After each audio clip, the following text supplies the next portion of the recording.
Chapter 20. Influences of the Manifested Universe.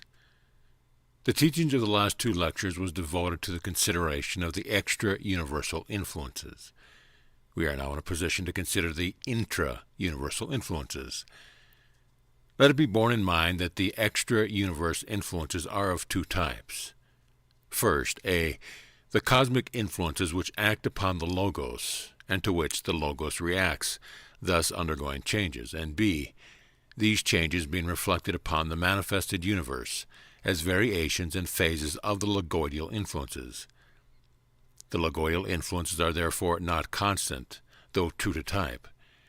This is an important point in which esoteric theology differs from exoteric theology, which conceives of God as changeless, whereas esoteric theology conceives of God as himself evolving and as subject to mutation according to law.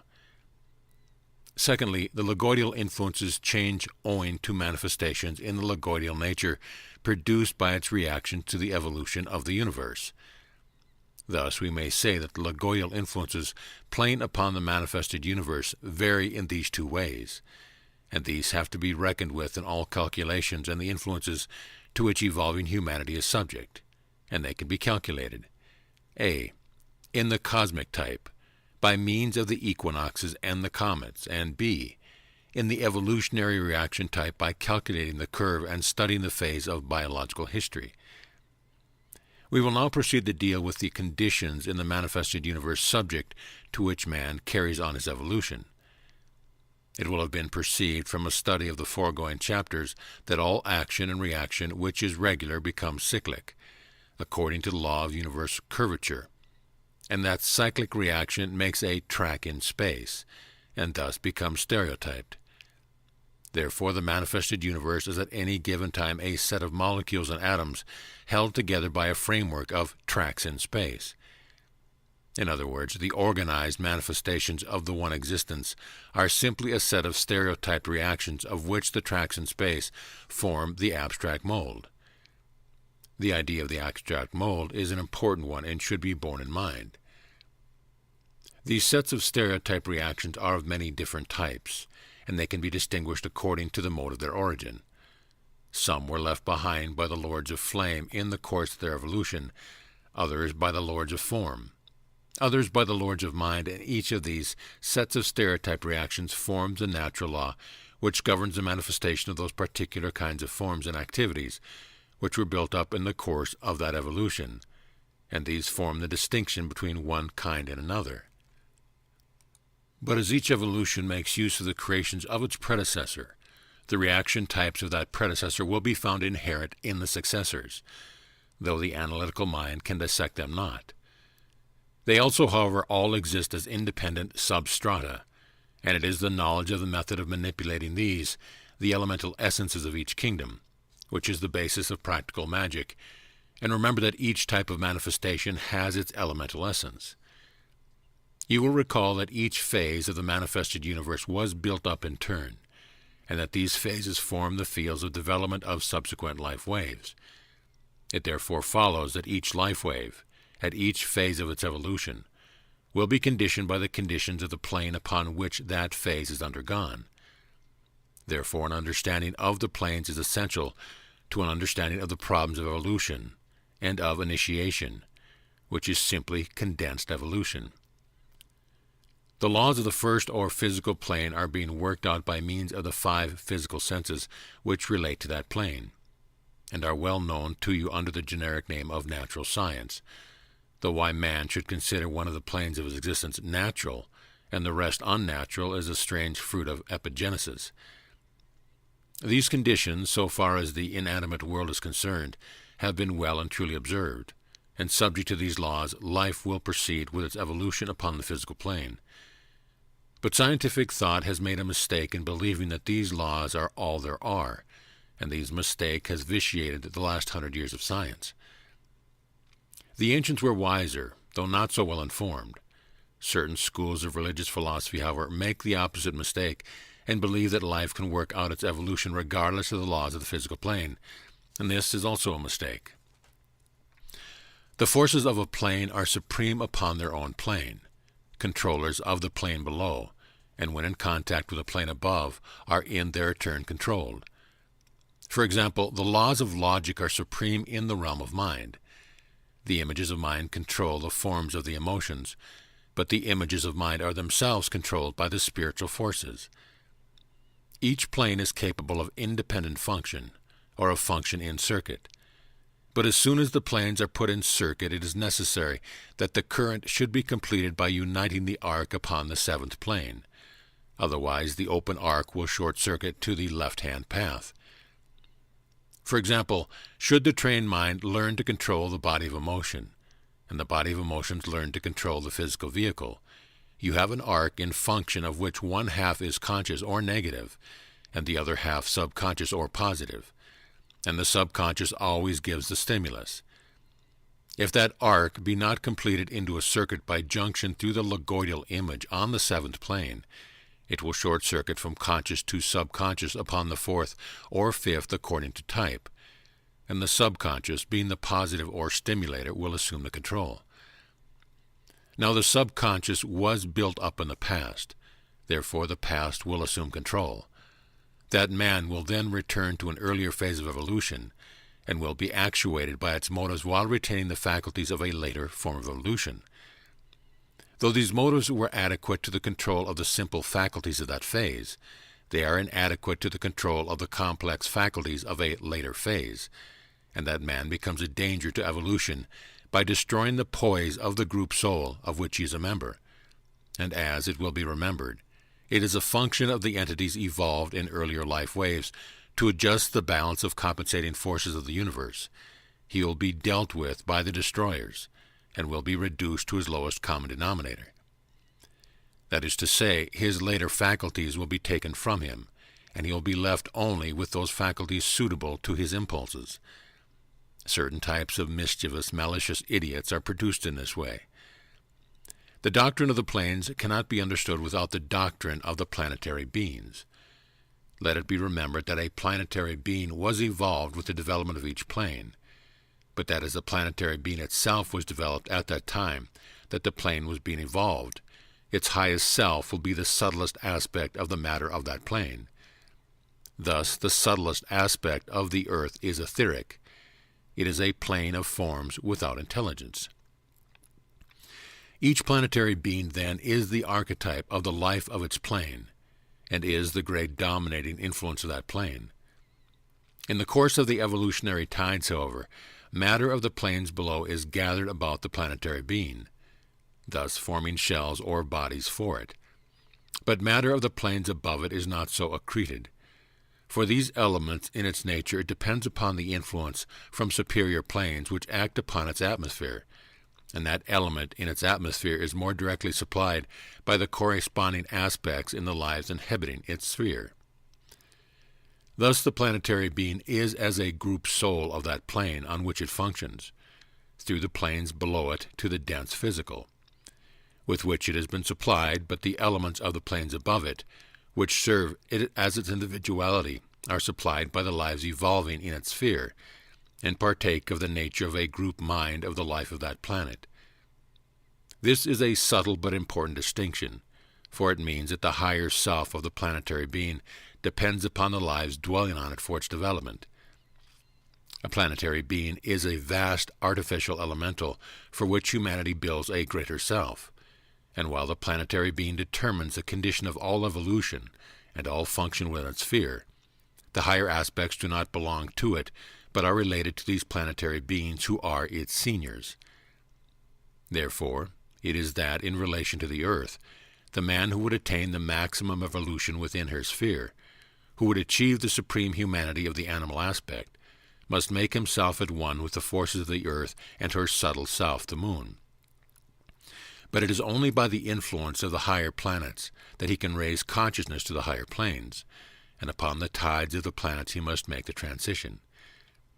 He who takes the earth as his planet becomes earthbound, and the time is soon now, as cosmic time is reckoned, that the present human evolution will be withdrawn from the earth plane, and therefore the advanced souls of that evolution do not find their development in communion with the earth soul. It is to the children of the elements that the earth is an initiator, not to the children of men. The earth and the moon initiations are physical initiations and concern the fall into matter and generation. The planets may be assigned as follows: the earth to the plane of the dense physical, the moon, her satellite, to that division of it known as the etheric. Mars dominates the plane of the instinct and passions. Venus is the planet of the abstract emotions. Saturn is the planet of the concrete mind. Saturn, be it noted, is the formative influence. Mercury is the planet of the abstract mind. Jupiter is the planet of the concrete spiritual. The sun itself is the symbol of the Logos on the seventh plane. Conceive, then, each planet as the archetype of its plane, as radiating out its influences upon that plane and tuning that plane to its vibrations. And conceive each evolution as developing the corresponding factors within its nature when sojourning on a plane on the ongoing arc, and upon the returning arc aspiring to dominate those factors within itself, and thereby to dominate the conditions of the plane by means of the rapport thus developed with its ruling influence. The domination can only be completely achieved by securing the sympathetic cooperation of the planetary being. Now, as has been aforesaid, the planetary beings are great, tout, mindless entities. Therefore each has assigned to it a guide, and these guides are of the first evolution, being lords of flame, and they are called archangels of the spheres. It is through them that the dominion of the plane is secured. These archangels of the spheres have their own initiates who know the consonants of the names, and they are concerned with the evolution and regeneration of the planets to which they are assigned, as the masters are concerned with the earth plane. The ray exemplars are not the planetary beings, but represent the zodiacal influences of the cosmos upon the solar system. These influences likewise are built up as artificial elementals to whom are assigned archangelic guides.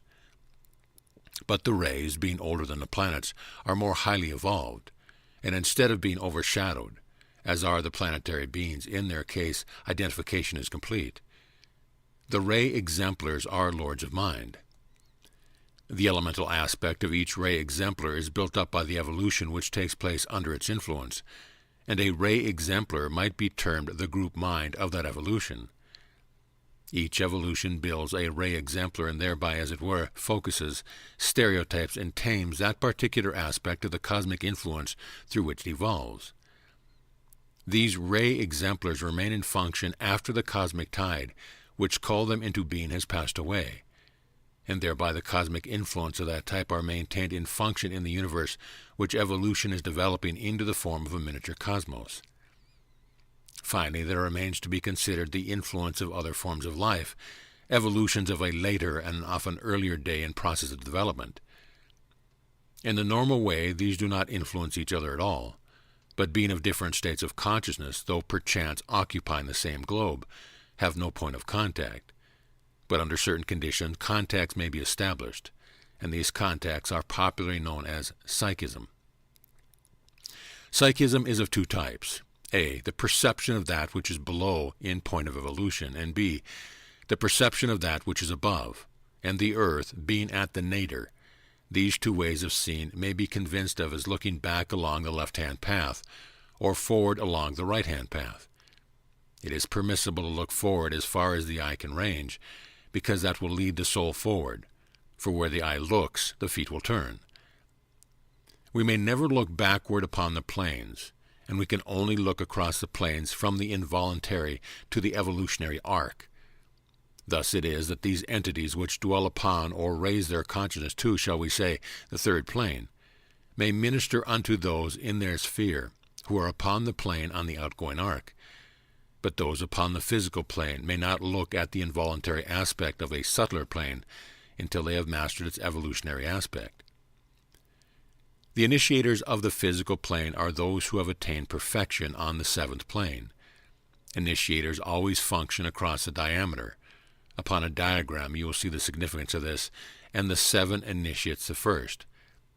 Therefore man upon earth is bidden to worship, not the nature forces of the second plane, nor the saints of the third, nor the masters of the fourth, nor the angels of the fifth, nor the archangels of the sixth, nor the Christ of the seventh, but the Logos itself, whose divine spark it is by which he lives. Through the intermediation of these hierarchies, all rise to the consciousness of the cosmos, but they never pause or achieve finality upon any plane of the manifested universe, for there is no finality in manifestation. The first plane is the only plane upon which the initiation of the Logos is given, but it is this initiation of the Logos which marks a transition from the involuntary to the evolutionary arc, for it wakens a divine spark which has well and truly been called the God within, and which evolves into union with the God without. On the evolutionary arc, as he goes up the planes, man no longer looks straight to the Logos, but to his immediate hierarchical superiors. But on the involuntary arc, he neither looks back to the Logos, nor on towards matter, but across the diameter of the plane to his gods, who are the evolved entities who are withdrawing from materialism, and in their withdrawal have reached the plane to which he has advanced. Therefore it is that the primitive religions are along polytheistic lines. Monotheism marks the nadir of materiality in the transition from the involuntary to the evolutionary arc. The Jews who first achieved this are the most materialistic of all people. On the evolutionary arc, the religions are not polytheistic, for, having passed the nadir, entities of this evolution have known the one God. They are instead obedient to the hierarchies, for that light, which when dimmed by the veil of matter is bearable, would be unbearable when matter no longer shelters.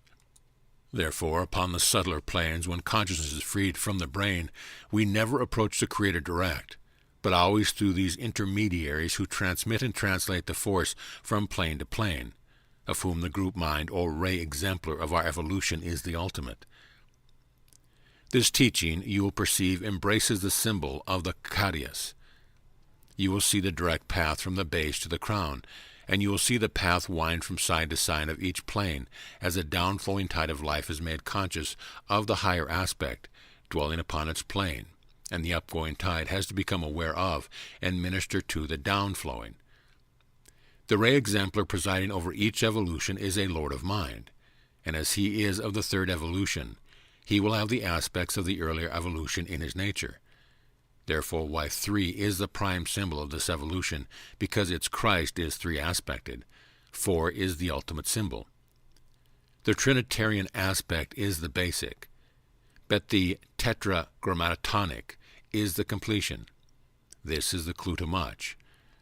Remember never to seek to explain anything in manifestation or out of it in terms of the static, for all is kinetic. Chapter 21.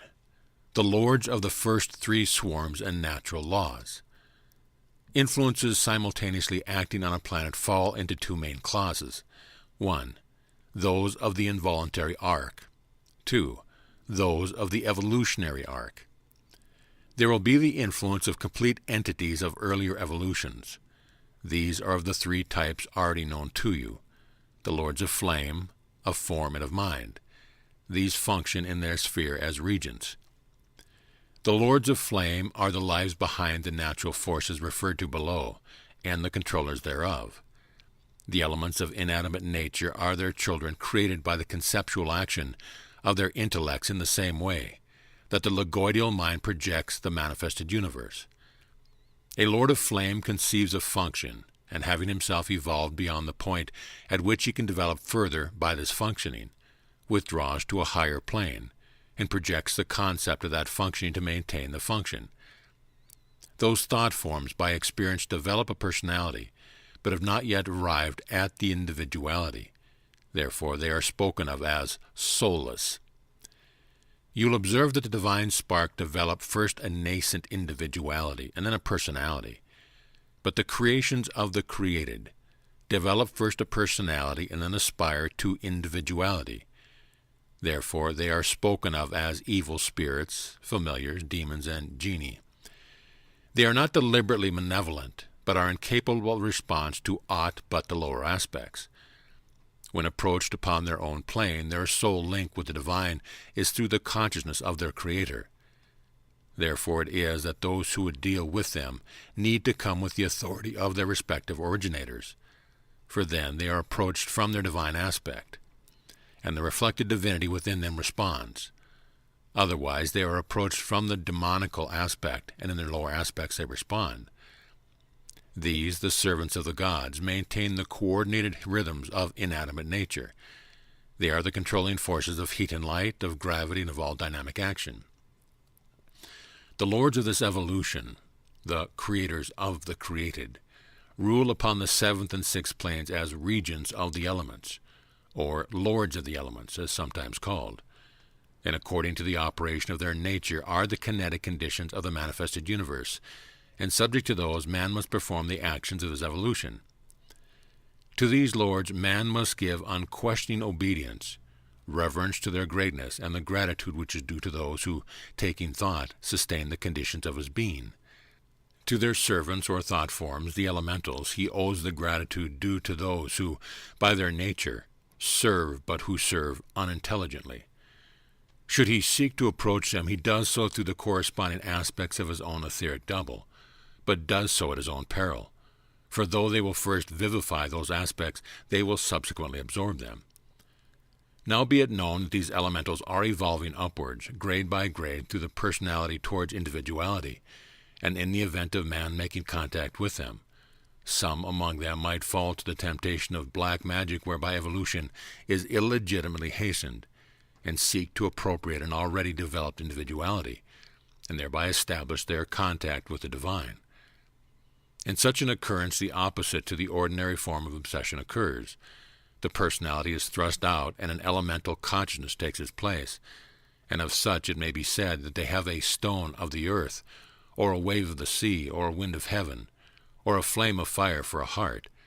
For human heart they have not, and because of the strength of the elements they call unto the elemental in mankind with a profound calling, and such as always trouble the sons and daughters of man.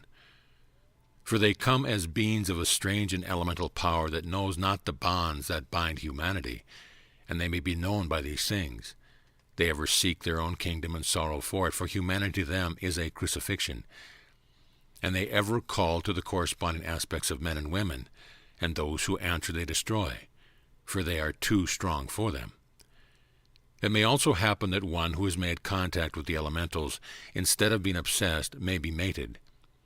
Then will the elemental aspect of his nature be linked to the elemental, and yearn towards that unseen lover, who is not of humankind.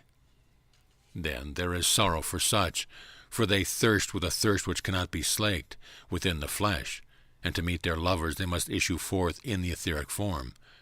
Much might be said on the subject. Should a human being, however, seek contact with the lords of the elementals, he must purify those aspects of his nature which correspond to their kingdom until they become the refined essence of their qualities. In the stability of earth he is stable. In the mobility of the water he is mobile. In the speed of the wind he is swift and aspiring. In the brightness of the flame he is zealous. Then, being lord of those things within himself, he himself is a lord of the elements in the microcosm, and may thereby claim kinship with the lords of the elements of the macrocosm, and the messengers of the elements are his servants. There is no other way than this. Those who use the names without the power invoke to their own destruction. The lords of form govern all physical and chemical affinities, and to them applies all that has been said of the previous evolution. By their aid we may penetrate into the knowledge of the atomic and chemical laws and relationship of things, for form is but a coordinated relationship. The interaction between the Lord of Flame and the lords of form is very important, for the lords of flame are the givers of life, and the lords of form are the merciful givers of death. It is from the lords of form that we learn the laws of death, the laws of escape and freedom. To master the forces of flame we invoke the powers of the lords of form. To master the powers of form we invoke the powers of the lords of mind. The lords of form are the lords of friction. They enable force to function by confining it, but by friction they disperse it. Therefore are the lords of form the lords of death, for they bring all things living to an end, and all things kinetic to a standstill, but they make actual that which was potential. They are the educators, Discipline is theirs through punishment, rests with the lords of mind. The elementals of the lords of form determine the nature of all chemical elements, combinations, and reactions. The lords of flame are behind the laws of physics. The lords of form are behind the laws of chemistry. The lords of mind are behind the laws of biology. The laws of humanity will be behind the laws of sociology. Chapter 22. Influences which humanity exerts upon itself. It is not proposed in this teaching to recapitulate known facts in evolution, but rather to supplement that knowledge by the revelation of largely unknown factors, and the explanation of the implication of little-known or misunderstood factors. In previous lectures, we have dealt with pre-human evolutions and their influence upon humanity. In the present lecture, we will deal with certain little-known influences which humanity exerts upon itself. In considering the question of other evolutions occupying the same planet, it must not be forgotten that if consciousness be raised above the physical plane to function in another state, it is thereby lifted from the sphere of the earth, and comes under the regency of the planetary being corresponding to the plane on which it functions. This is a matter to be remembered in casting the horoscopes of physics. In this teaching, however, we will deal only with those influences operating on the earth sphere. These include those which function on the etheric subplanes, while approaching on the involuntary arc, and those which also influence the earth on the evolutionary arc. In the ordinary way, for the creatures of an evolution to look back to the condition of a phase, which they have outgrown, is retrogression and to be deprecated. Those who have immediately passed beyond the earth sphere are not permitted to look back lest they become earthbound. Hence the evil of interference with the spirits of the recently dead, save for the purpose of giving quittance. There exists, however, a peculiar modification of evolution whose effects are known to you under the general term of the work of the Great White Lodge, or work of the Masters. In the ordinary course of evolution, the wood grows with the growth of the tree. That is to say that the perfecting of the individual soul perfects the group life. But with the coming in of self-consciousness comes a modification of group life, and certain souls choose the path of the Redeemer rather than the path of the redemption. They elect to forego the fruits of their efforts, and their good karma is added to the racial karma for its modification. Do not let it be forgotten that all evolution has a sequence in time, or technically a sequence in cause and effect. And though the path of evolution be so broad that many are contemporaries, yet the evolutionary types have a well-marked sequence. The average of the present humanity may be looked upon as being 2/3 of the way around the cycle, and it should also be remembered, with regard to the individual, that just as all the latencies of the past are innate in him, so are all the potentialities of the future, and that some of these potentialities are on the threshold of actuality. The full range of the possibility of the human evolution thus falls into 3 sections: the latencies, the actualities, and the potentialities.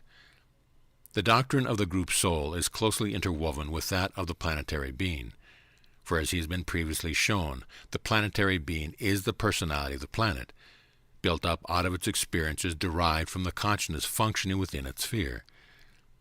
No consideration of group or individual psychology can be adequate unless allowance be made for the influence of the planetary being. This is sometimes referred to as the earth pull, and as it was built up in the past and contains nothing of the future, it is necessarily purely atavistic, and therefore, relatively speaking, evil. In contradistinction to the planetary being, it must not be forgotten that there is the planetary entity. This is a logoidal realization of the existence of a planetary sphere, and a logoidal concept of its mission and evolution. This corresponds to the individuality, and development of both aspects takes place till they meet.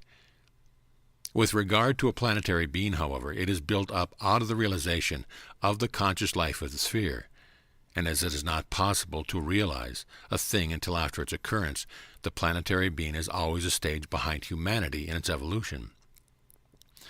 It will be seen that each phase of experience of a developing humanity lays down a corresponding level of planetary consciousness. This is a reflection or projection of evolutionary consciousness, and like all reflections, it is reversed, so that the lowest aspect appears on the surface and the highest is concealed in the depth. This is borne out by experiences, for when we touch the earth soul, we touch its most primitive aspects first, and it is not until we have penetrated deeply into its sphere that we realize of what it is capable. It is very necessary in approaching these matters that we should not investigate them until full self-consciousness has been attained. If we approach them by means of subconsciousness, we make ourselves one with them, and the lesser is under the dominion of the greater, the individual of the mass. The planetary being may be conceived of as having the mass karma of the earth, and all life on the earth must be lived in relation to that karma, for it makes the mental atmosphere in which we live and move and have our being. In considering the horoscope, insufficient attention is usually given to the phases of the physical plane, to the changing tides of the earth and of the moon. It is not enough to note the moon's position. It should be observed whether she is in her negative or positive phases. Likewise, with the earth, the seasons of the elements should be observed. All these play an important part in human affairs, for though they are not determining, they are conditioning. The past or biological consciousness, then, lives in the earth karma, and also lives in each individual entity, and the reaction between the individual and the collective atavistic strata is very important. Wherever the development of a particular aspect has had its seat or form, that aspect will dominate the atmosphere of the locality. For instance, where the Druidical cults built up their powers, these powers will remain in evidence and will stimulate that aspect of an individual which they were designed to bring into function. And while this method of bathing in the mental atmosphere is valuable for adjusting the balance of the individual who is lacking in this respect, it is injudicious for those who already have an overplus of it. These feel themselves to be alien in a modern civilization, and are irresistibly attracted toward the ancient cultures. An oversetting of balance may be the consequence. Each race maintains its cultural tradition, and each cult survives until the faculties which it was designed to initiate have become the normal inheritance of the species. Then it ceases to be esoteric and becomes exoteric. Cults do not die because they are cut off from the march of the progress, but because their spiritual principle is absorbed completely in the life of the race. That which they set out to teach is taken for granted, and their duty of teaching is over because the pupil knows the lesson. That which is sloughed off is but the effete accretions of human opinion seeking to explain that which transcends it. But as long as there are souls that require the discipline, the cult lives on. The cults of the past gain their power by contacting the strata of the earth soul to which their initiations belong. Now be it known that these strata have close connections with the elementals being used by them for the building of the thought forms, which enable them to assume a species of incarnation. Therefore the contacts of an atavistic cult may be far-reaching. These things have their place in the armory of spiritual weapons, but are to be approached with caution, for they are two-edged. A knowledge of them is necessary in the study of psychical pathology, but not for self-development. These faculties are normal in us and receive an undue stimulus if unduly fostered. To each man his own master, and do not select a master of lower or a different type of evolution. End of chapter.